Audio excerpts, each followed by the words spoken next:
Салам достор, MVC каналына кош келипсиздер. Бүгүн болсо биз колтуктагы жагымсыз жыттардан кандай кылып арылса боло тургандыгы тууралуу сөз кылабыз. Ага чейин мен Супер Инфо сайтынан тапкан маалымат боюнча сиздер менен бөлүшүп кетейин.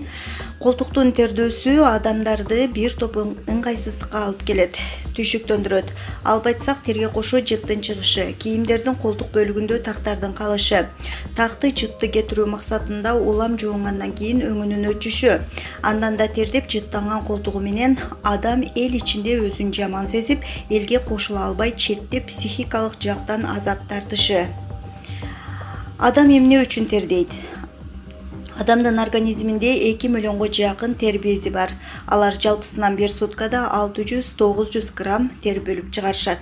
Кээде тер бөлүп чыгаруунун өлчөмү, мисалы, күн абдан ысыкта же адам кара күч менен эмгектенгенде 1400 граммга чейин жетет. Мындан тышкары тердин көп бөлүнүп чыгышына көп ичилген суусундуктар, бөйрөктүн оорусу, толкундануу, коркуулар да себеп болот. Айта кетчү нерсе, эркектер аялдарга караганда 40% көп тердешет. Ашыкча тердөөчүлүк медицинада гипергидроз деп аталат. Гипергидроз латын сөзү гипер күчөө, гидросу дегенди билдирет.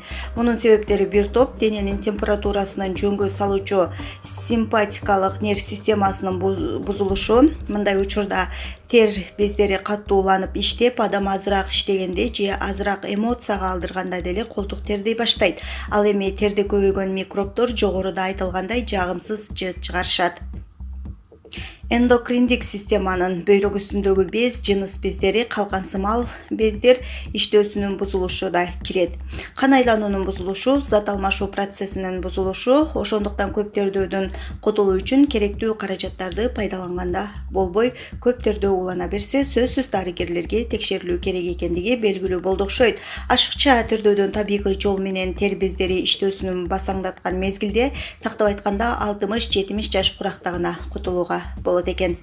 Тердөөгө каршы каражаттар колтуктун тердөөсүнөн арылуу эң жөнөкөй каражаттардан баштоо туура. Мисалы, формидрон, цинк пастасы, темир пастасы. Булардын ичинде формидрон аябай жакшы жардам берет. Мунун ампула жана эмулсиясы да бар. Сүйкөгөндө таасири 2-3 күнгө дейин жетет. Аталган дарылар колдонууда аллергия берүүлөрү да мүмкүн. Андыктан этият болуу кажет. Жогорудагы дары-дармектерден тышкары глутаральдегид менен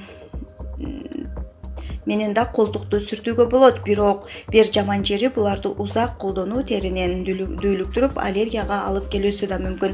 Антсе да кыска убакытка коркпой колдонууга болот. Дезодоранттар жана антиперспиранттар. Булардын курамындагы алюминий, цинк, темир жана башкалар тердин көп бөлүнүп чыгуусуна бөгөт коет.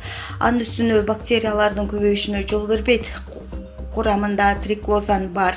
Жакшы аспиранттар терди жытты узакка чыгарбайт. Жөнөкөйлөрүнүн тердин чыгышын аз убакытка гана чектөөгө күчү жетет.